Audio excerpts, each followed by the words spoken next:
Hoje é sábado, dia 13 de abril do ano do Senhor de 2024, segunda semana do tempo pascal. O evangelho de hoje é do capítulo 6, versículos 16 a 21 do evangelho segundo São João. Ao cair da tarde, os discípulos desceram ao mar, entraram na barca e foram em direção a Cafarnaum, do outro lado do mar. Já estava escuro e Jesus ainda não tinha vindo ao encontro deles. Soprava um vento forte e o mar estava agitado. Os discípulos tinham remado mais ou menos 5 quilômetros quando enxergaram Jesus andando sobre as águas e aproximando-se da barca, e ficaram com medo. Mas Jesus disse: "Sou eu, não tenhais medo."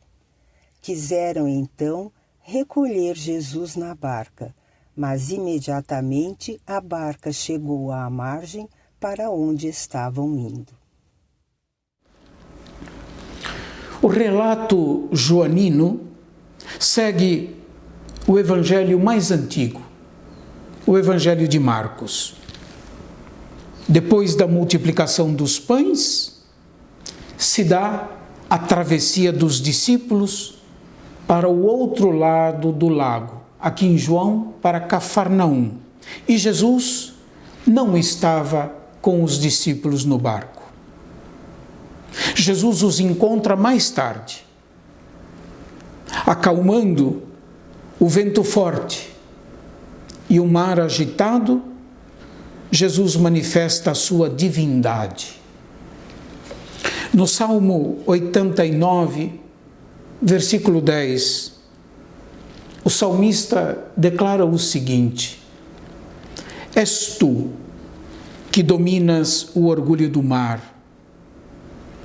Quando as suas ondas se elevam, tu as amansas."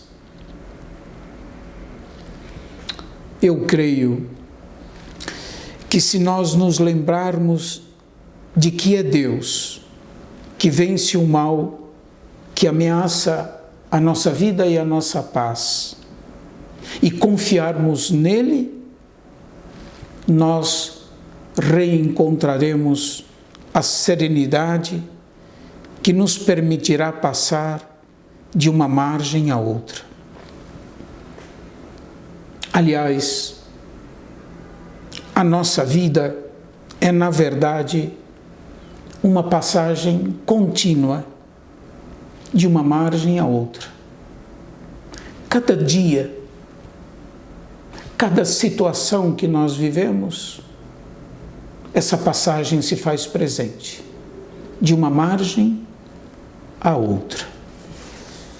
Se o Senhor estiver presente, se nós o acolhermos na nossa vida e nessa travessia contínua, certamente nós teremos a serenidade suficiente para chegar à outra margem.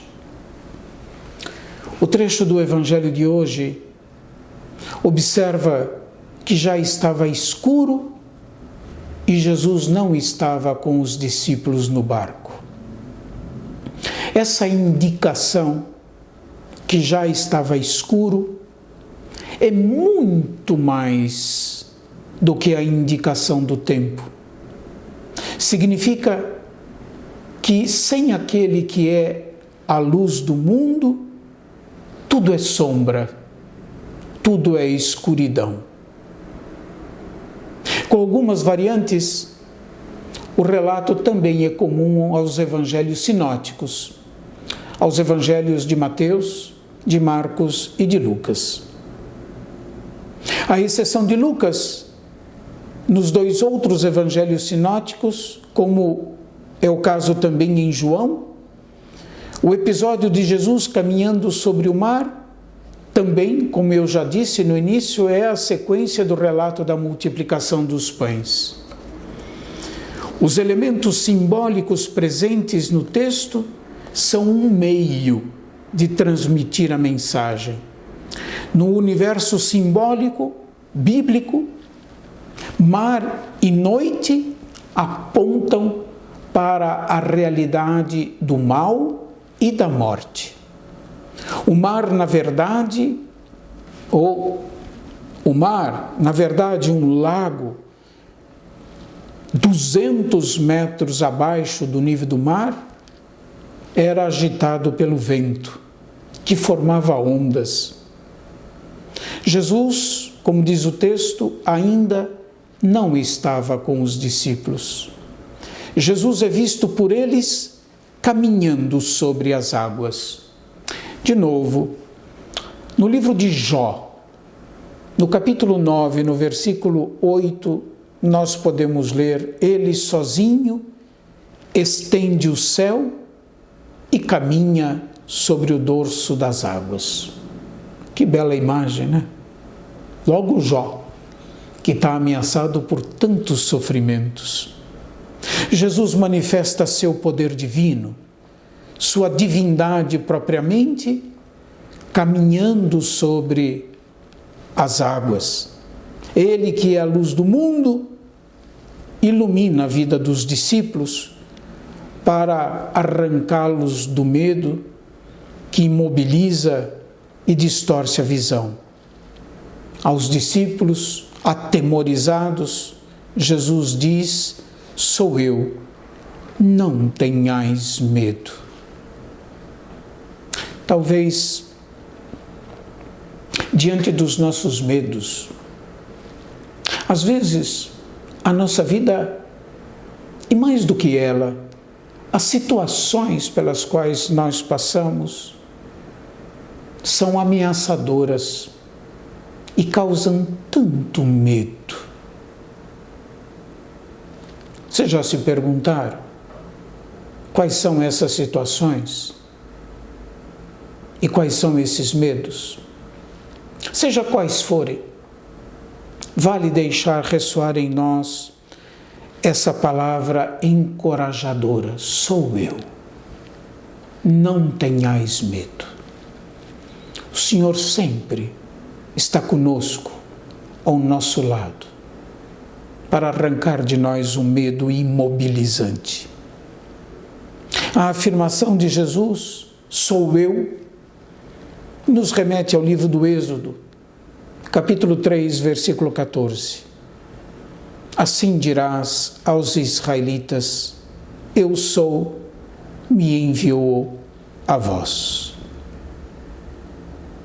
Nas nossas mais diferentes dificuldades e dramas, pessoais, sociais e da humanidade inteira, o Senhor irrompe como aquele capaz de nos libertar do mal e nos livrar da morte.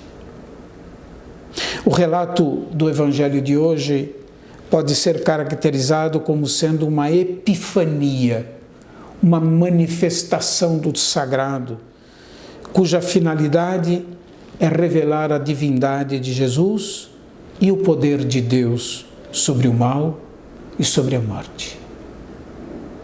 Confiemo-nos ao Senhor. Ele é justo, Ele é bondoso. Deus abençoe a todos e até amanhã, se Deus quiser.